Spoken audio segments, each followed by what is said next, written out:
Brent Anderson, post-conference from observation number 1.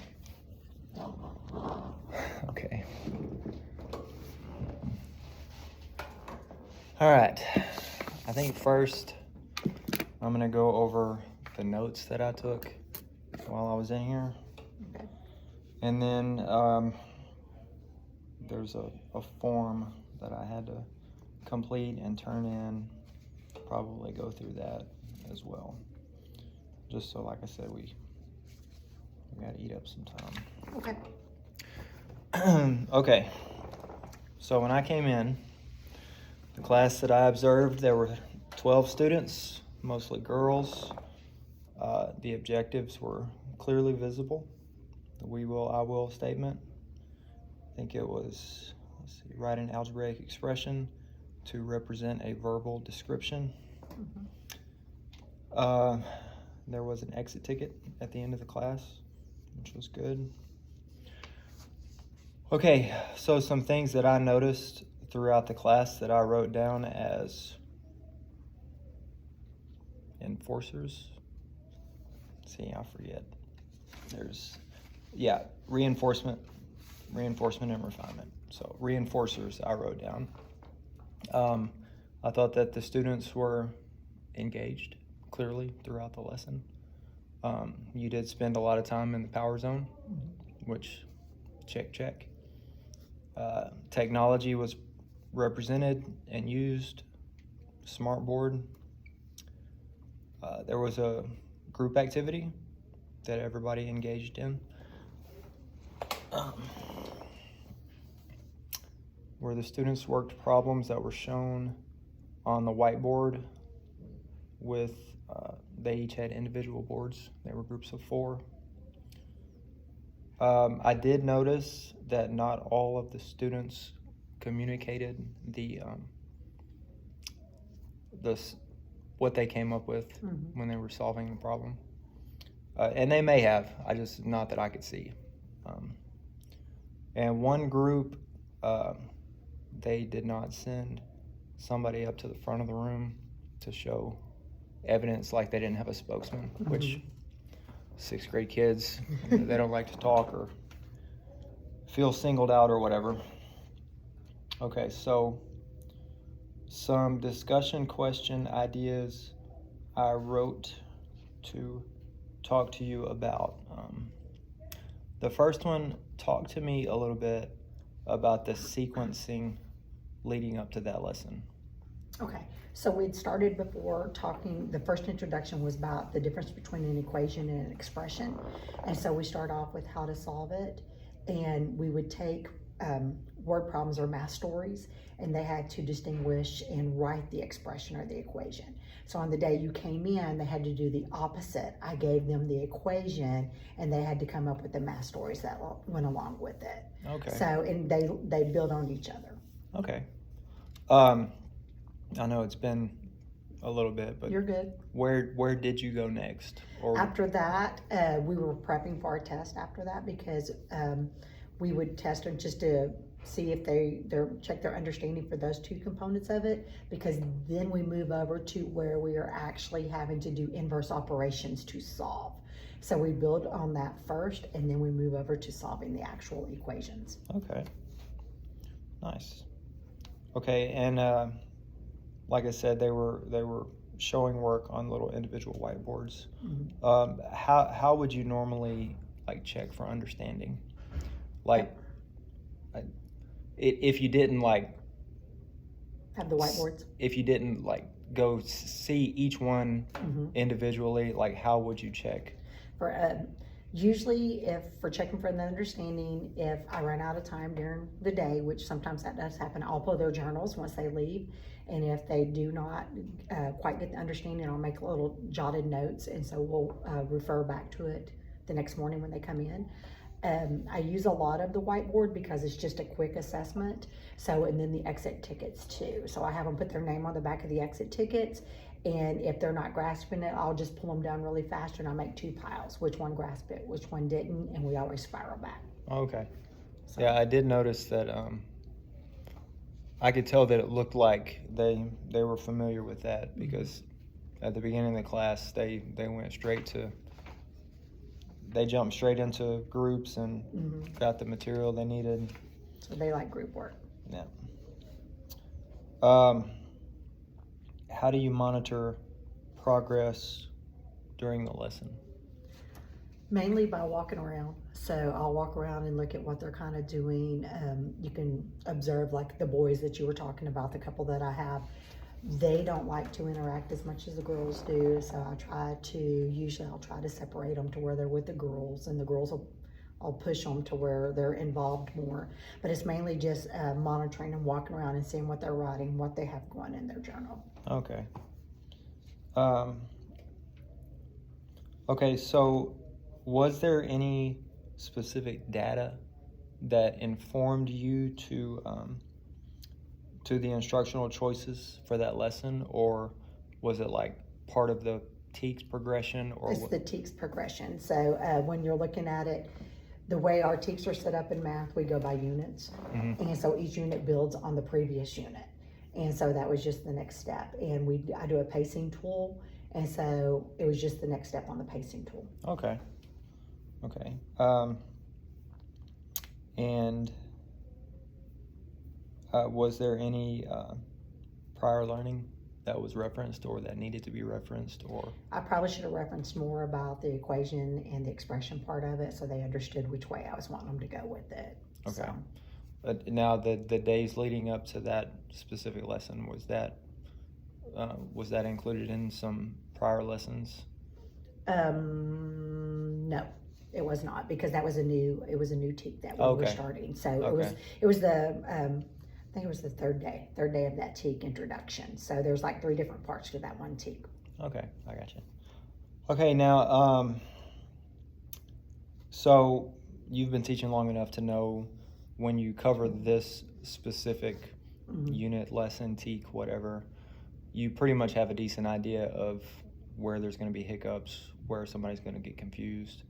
Is there like some kind of preparation you do for a line of questioning that you might encounter? Or a lot of it for that unit, and even the unit I'm on now, has to do with vocabulary, because they have to be able to comprehend what is being asked of them and what mathematical vocabulary to use. So usually at the beginning of every unit, we're going over math vocabulary. I refer back to the word wall whenever they don't have it and they have it written down in their journal. So I have to set that up, and that's always where they have a hard time with it, because they forget to reference back, or they forget to what action words they're looking for to identify. Okay. So that's always the hiccup, is that vocabulary. Do they have like easy access to? So we have, like I said, I have a word wall at the front of my room, and then they also have it within their journals too. So on every journal, when we start a new unit, they dog ear the page, is what I call it. And the first thing we always start with is vocabulary. So that way they know they can reference back to the vocabulary that we're going to be using. Okay. Nice. Okay, how did you come up with that specific activity or resource or technology that I used? A lot of it has to do with the IFD. So the instructional focus document will tell me what the end result is, and then I do a backwards design. So when I'm creating my test, I look at what do I want to accomplish after, at the end of the unit. So every day that I look at it, I'll try to find a video for some of my classes. Each one of my classes are leveled a little bit different. So you happen to be in the class that's kind of like a medium class. So there may be a video that I have that goes along with it, and we'll stop and do slides. Each lesson is based off of the TEK and accomplishing the TEK toward the end of it, if that helps. Excellent. Okay, for that specific lesson, talk a little bit about the expectations you have, maybe of not only the class, maybe the group as a whole. Okay, so overall with that lesson, like I said, there's actually 3 steps to that, because they have to be able to identify the difference between an equation and an expression. And then they also have to be able to identify the vocabulary that's going along with identifying the operation of it. So the expectations is, 1, they have to distinguish, am I asking you for an equation? Am I asking you for an expression? Where's those keywords that's telling you which one that you are doing? And then the last one would be they have to be able to take that expression and create a story out of it using those keywords. If not, that shows me right there they're not quite comprehending what the whole overall operation is. And if they can't get that down, then they have a really hard time doing the inverse to solve it for the very next unit. Okay. Nice. What ways, okay, we're gonna stick to that specific lesson. Okay. Okay. What are some ways that the students might self-correct? A lot of them, not necessarily maybe in that class, but some of them will look at it and they'll realize using the vocabulary, oh, this is not the word I need. Oh, that did not mean this. They have a very hard time with distinguishing if it is multiplication or addition for some reason. So they'll catch themselves using those keywords from it. So they'll self-correct by using their vocabulary and going back to it. Okay. Now I have to ask. So, like we already said, you've been teaching a while. So, so I have too. Hey, I'm almost year 20. You said they were having a hard time distinguishing between like multiplication, addition. Yes. How long has that always been the case? It has been coming from the elementary even up to here. They have a very hard time with those two, and a lot of them relate it back to because multiplication is nothing but repeat addition. So in their mind, it should have the same keywords, to whereas it doesn't all the time. So that's why they have a hard time with it. Okay, so a little off script. Do you see that issue with other units, lessons? Like what role does that play? Like do you have to prepare for that, account for that, going into every? Pretty much every lesson, because right now where we're at, and I tell everybody, they have to be able to read and they have to be able to comprehend to do math nowadays, because most of it is math problems and it's story problems. 90% of the time, they don't even want a solution for it. They want them finding out those keywords. And so you have to prepare them from day one. This is what they're looking for. So we have different methods that I try to get them to break down, and we take it each sentence by sentence to break it down, to pull it out. Okay, this is what they're asking. How do you know this is what they're asking? Can you identify the keyword that they're asking for? And we start that way back at the elementary grade level. And it's just sometimes if they have a hard time reading or have a hard time doing inferencing, they just struggle with math because of it. I think it's just about every subject. It is. And you know, I'm not knocking it. I do understand the need to get them to think about things and raising rigor.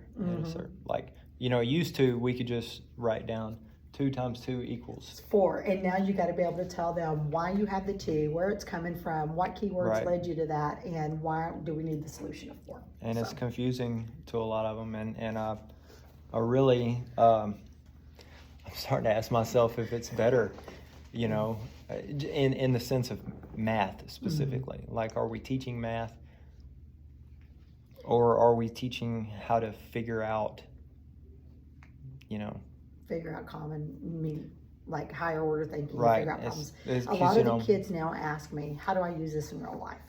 And so they've started to question that because of the way that we present it. And usually I give them, I always call it their toolbox. I give them anywhere from 3 to 5 different tools to put in their toolbox depending on what we're trying to do. And then my theory is you do what works for you. I'm going to give you many different ways to solve this, but you find the one that works for you, and that's the one you need to use.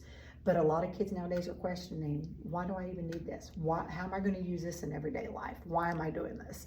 You know, when I taught Texas history, I got a lot of questions similar to that, and I always said the same thing every time, because the state of Texas told me that I have to teach it to you.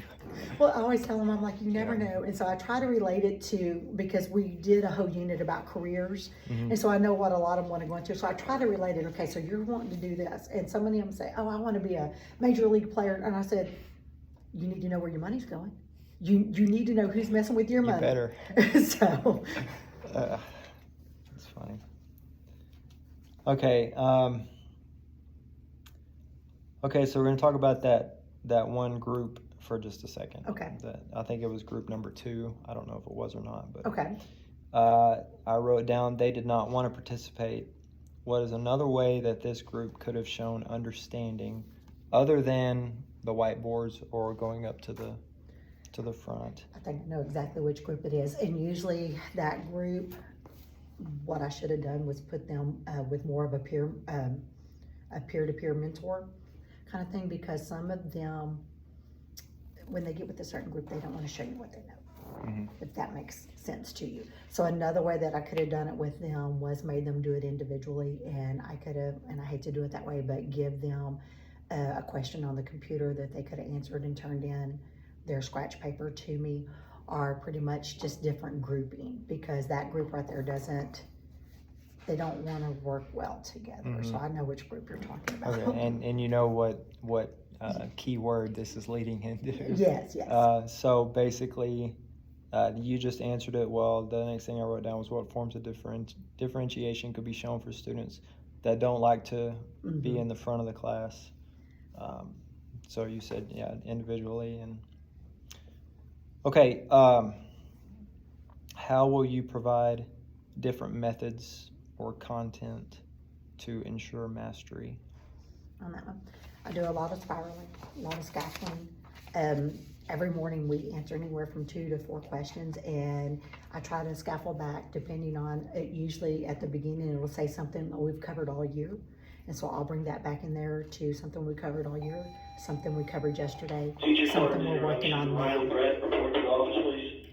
So I do it that way. So I always have something scaffolding back, and I always have a piece that goes back all year. And if it's something that I see they're struggling on, we might hit that every single morning until I feel that I have a 80-20. 80% of the class grasp it, and when I'm at that 80%, then I move to the next thing. And that other 20%, I have a group that I'll pull. Usually it's Monday through Wednesday that I can pull them out of a class, and we'll come in, and that's what we'll work on. Okay, and I know there's such a pressure on making sure that you cover every single TEK in preparation for that.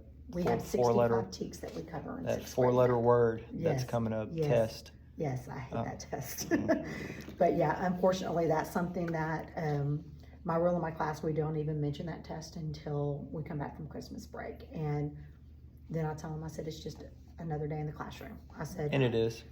so I don't want them to stress over it, but unfortunately, I have a whole 10-day blitz that we have to do to prep them for that. Right, and you and I both know that these TEKs have to be covered come Yes, and hell or high water. unfortunately, in 6th grade, it's mostly new material. After you're about your 4th weekend, it's all new material for the rest of the school year. So it builds on previous little bits of the lesson that they were taught in 5th grade. Like today, we're talking about graphing.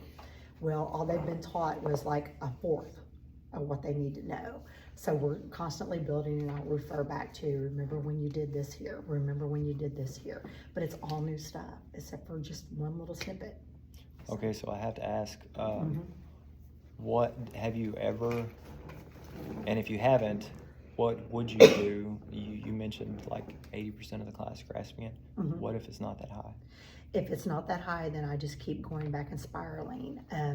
I like to do small groups. So sometimes it's bringing them down. If you can just do a 2-on-1, and you just keep going over it and going over it. The best way to learn math is to practice math, and you're just constantly doing it, constantly doing it. I do assign the IXL program sometimes too, because it's a spiral. It's a spiral, and my rule on IXL is you have to score at least a 75% before you can move to the next part of it. Okay. IXL will let you move on, but I don't allow them to, and so I monitor that on my. How effective is that? It depends on the kid, to be honest with you. Most of the kids can make quite a bit of improvement. I always say at least 10% improvement. But then you have some of the kids that the computer just does not interest them. And I know that's, in this day and age, we do have some kids that can't do it. They need the paper and pencil. So that's when I try to work on a more one-to-one, and during Nest, I'll have them up here at my desk, and we'll just be constantly spiraling.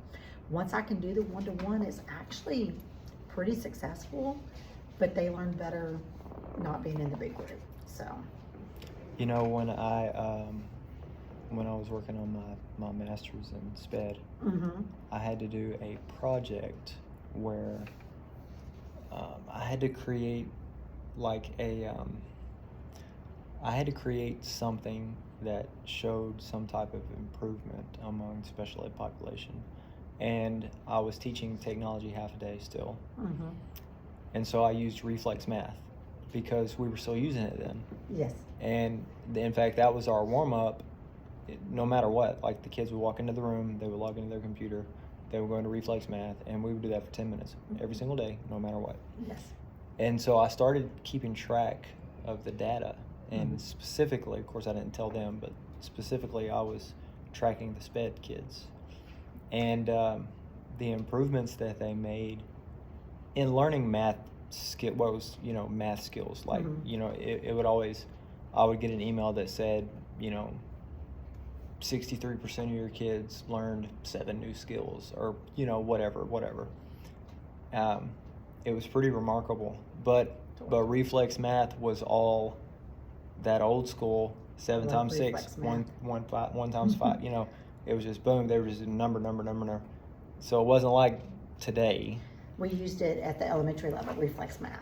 So now Prodigy, and the kids think they're just playing a game, but actually there is a test on there that they send it to me, and before they can move on to the next level, they have to answer so many questions correctly. So that's why I'll put them on Prodigy if we have a couple of extra minutes, because they think they're just playing a game, and in all honesty, it's measuring. Every day I get a thing and it tells me if they've mastered this or if they're making progress on that. So I never tell them that, though. They think they're just literally playing a game to kind of... Well, in my class, anytime we're finished with any kind of work completion or whatever, I tell them, okay, for the rest of the class, you can go to your typing account, do coding lessons, or go to Prodigy. They always all go to Prodigy. And because they don't realize. Yeah, and the only time I ever have to stop them, like I've had to block Prodigy a couple of times for the class period, because they like get into it, like they're up, moving around, talking across the room, and I'm like, guys, this is still, whatever you're doing is still a solo, I want it quiet in the room still, but they enjoy it. I have on Thursdays during NEST, that's their free day, and they love going to Prodigy, but it's just habit now. They go and get the scratch paper, and they turn the scratch paper in from where they're working it out. And I said, they don't even realize that what they're doing is actually helping. So, but I have my own setup. I set up a new classroom every year with my own Prodigy code. And so every year I just rename it. And so I get all of their testing and how they progress throughout the year. And they honestly do not even realize that they're doing it. So that's great. Okay, so we've gone over my notes. Okay.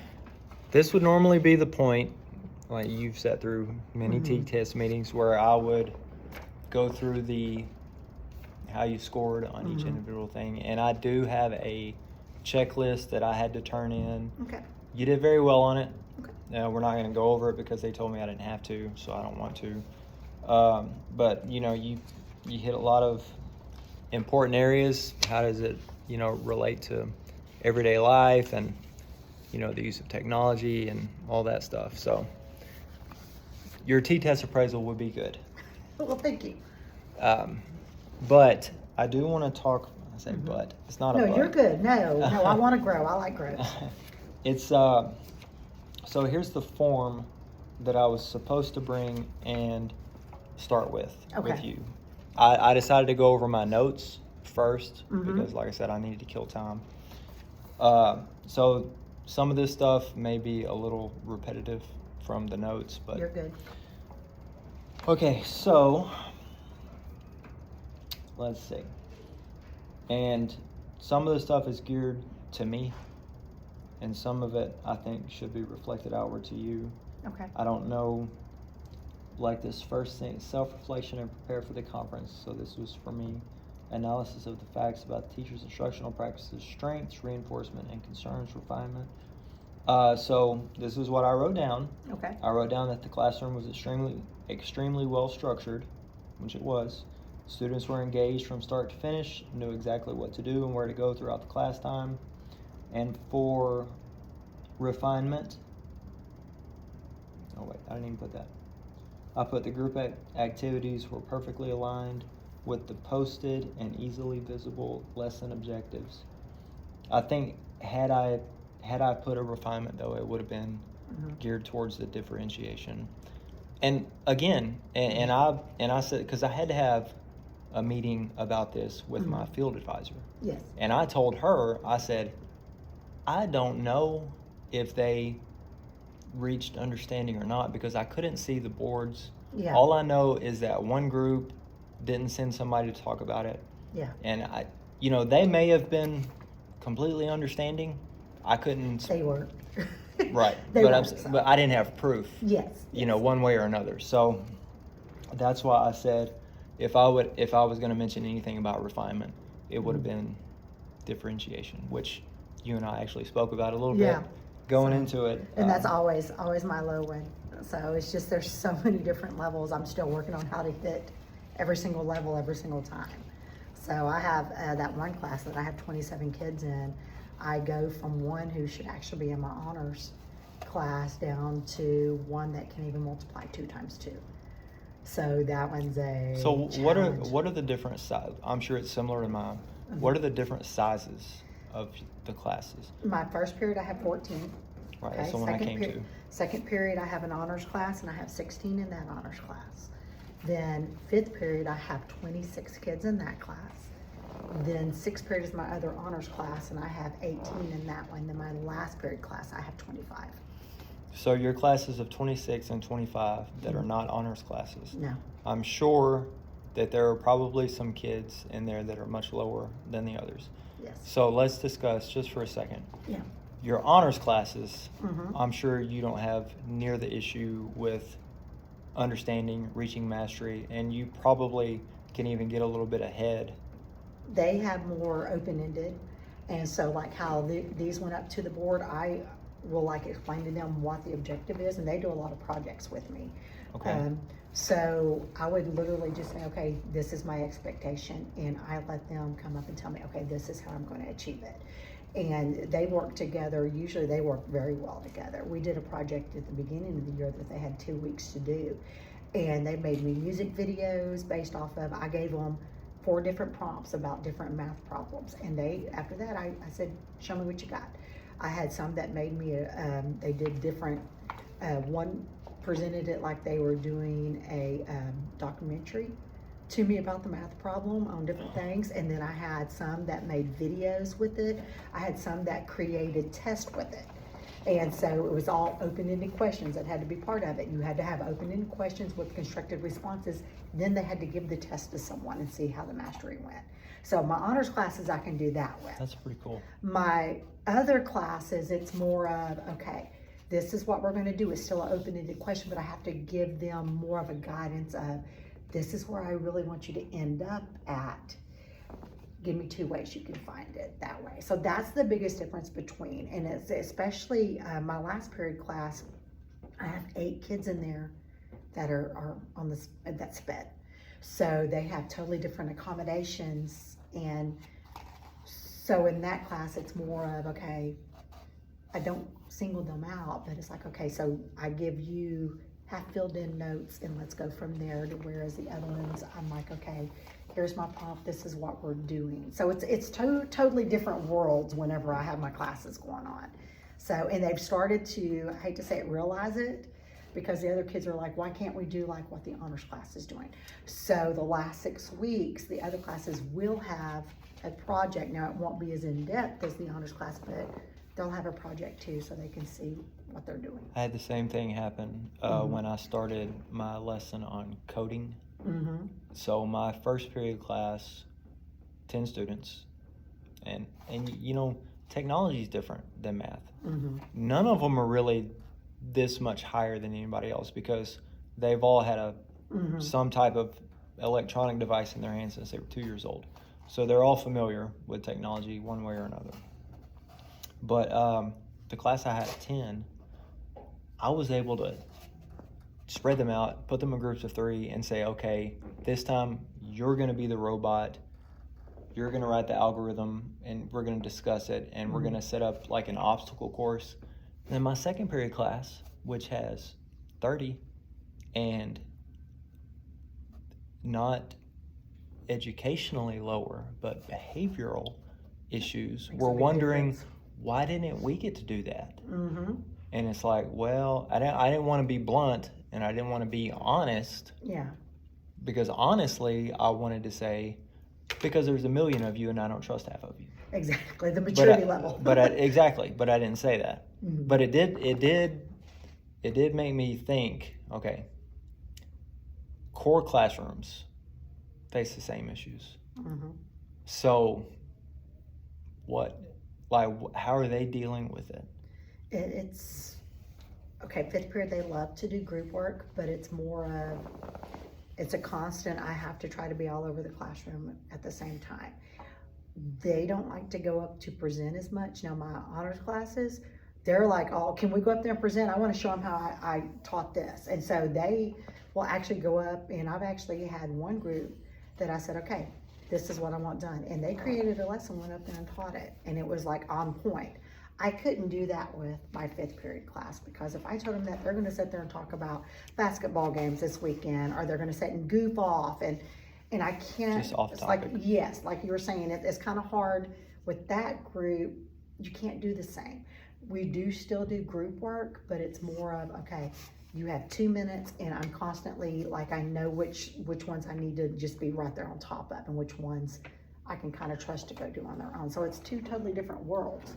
Okay, so this next part, it says, what type of conference do I plan on having? And I put collaborative. Okay. So let's collab for a minute. Okay.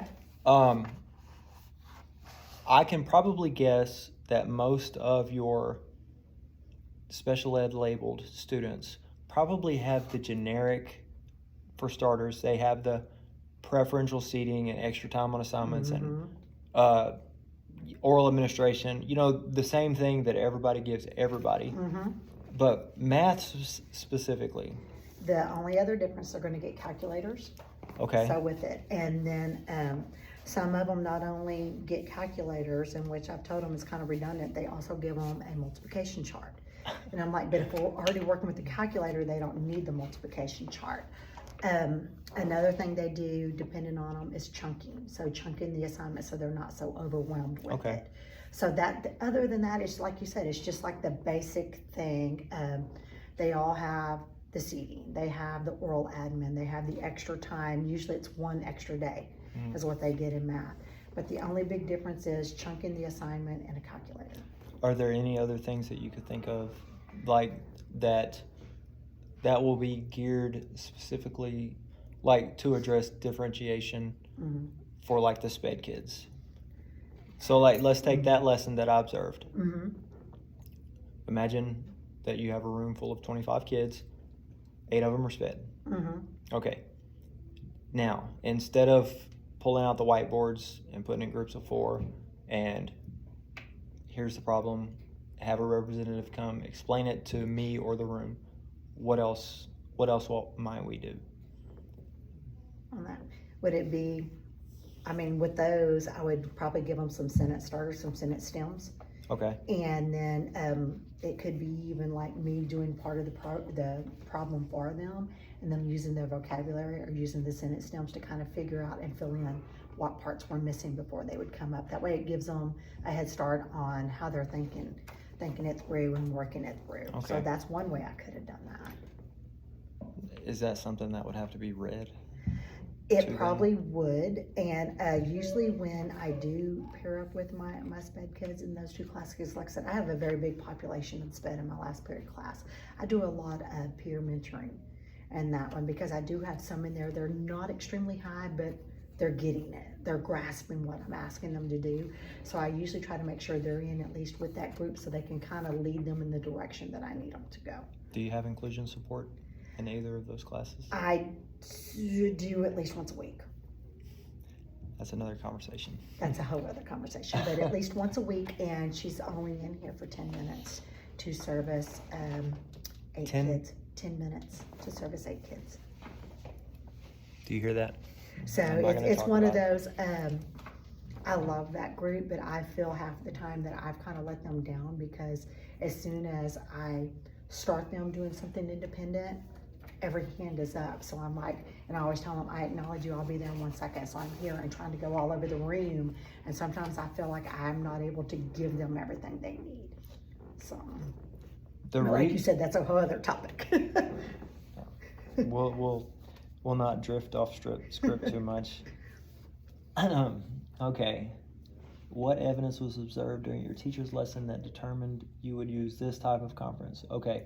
Again, I put that I didn't see evidence that every student was fully understanding. Mhm. I'm not saying that it's not there. I'm No, just I saying agree. I didn't I see agree.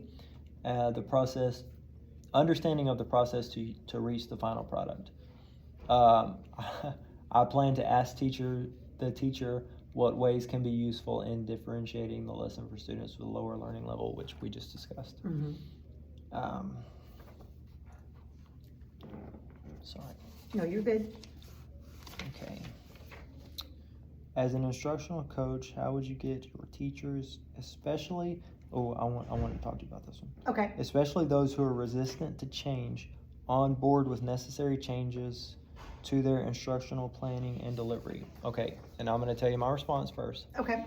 I'll put, as an instructional coach, there are several steps that can be taken, such as building trust or rapport, understanding their concerns, providing clear rationale of my expectations, offering support and or resources, modeling the desired behavior, encouraging collaboration, peer learning, celebrate progress and success, provide ongoing feedback and reflection, be patient and persistent, monitor and adjust as necessary.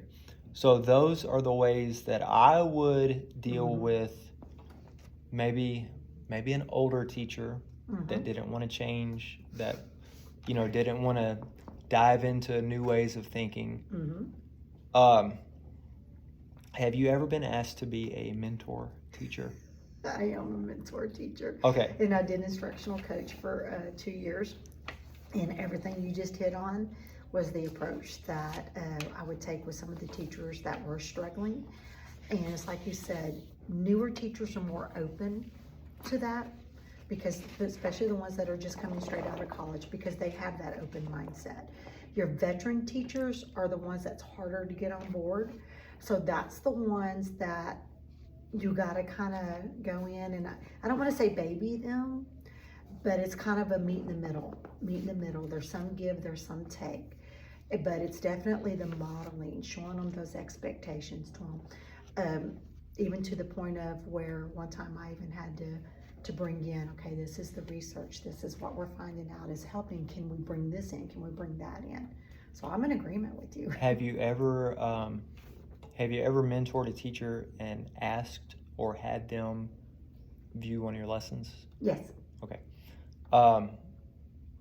So immediately all of these examples run through my mind. And in fact, I was told one time, I'm not going to say who said it, there's nobody here, but I was told one time by an administrator that we don't like veteran teachers because they don't change. We like new teachers because they're sponges, and because they will do it the way we tell them that we expect for it to be done, and they gladly do it, and they're coming out of education newly molded, per se. For today's society and with the expectations of the society. Can you think of an example where there was a teacher that you either knew or were mentoring that just flat out did not? What's one of the things? Like, I'll give you an example first. I used to work with a guy, older teacher. He's since retired. He used to tell me all the time, I love group work. We do groups of one. Everything we do. I don't even let them talk to each other. Wow. There's one that I worked with, and she's a veteran teacher, and my understanding is she still goes by and just refused. She done it that way for years. This is the way we're going to do it. And so when I approached, I said, okay, I understand. I said, teach me your lesson. I said, I want to watch this lesson you're teaching the kids. So she showed me the lesson, and it was a good lesson, but TEKS had changed since she originally wrote this lesson, and there was 2 components that had been added to it. Okay. So I was like, could we maybe look at, I said, how can we expand to bring this in? And it was making a T-chart. And let's just say I got cussed at. I was told that I was making her teach illegal stuff, that she was going to report me. And I'm like, I asked you to do a T-chart. And so I even brought the teak up, and I'm like, look, and I highlighted it, or I said, you're hitting this part of the teak. I said, but this has been added within the last 5 years. I said, so how can we approach this part of the teak? She still to this day does not do it. And so unfortunately, you see it in the next grade level because the kids have not been exposed yet. So you're having to go back and fill that gap. So yeah. So You know, as someone who's trying to get into administration at some point, I can tell you that even just forward thinking, it's a complete nightmare to even think that I would have to have any type of conversation where I use the word growth plan or write up. Like nobody wants, it's No. like I do understand, okay, you've been teaching 20, 25, 30, 35 years, whatever it may be, and you have a system and you've done things this way for so long. I do get it. I get it. And like I said, I've seen plenty of teachers that just And that's what and I refuse. respect her. She's an amazing teacher, but she just is not willing to step out of that comfort zone that she has for herself already to bring in the new. And it was until the last day I was there, we were still like, I'm like, I just need you to try just one more thing to this. That's an amazing lesson, but could you try this with it? Did you make some headway with her? No. She cussed me out last time I talked to her and told me to leave her room. I hate that. So, and I respected her decision, and I went to the administration and told them, and I take notes. That's like a big thing. I keep notes on everything. Turned over all my notes to her, and I said, I've done everything I can do. So. Well, it's up to their hands at that point. Exactly. Okay. What 2 general impression questions we asked the teacher at the beginning, and we already discussed. Talk to me about sequencing leading up to the lesson, which you did. What data informed you to choose the instructional choices you chose, which you did.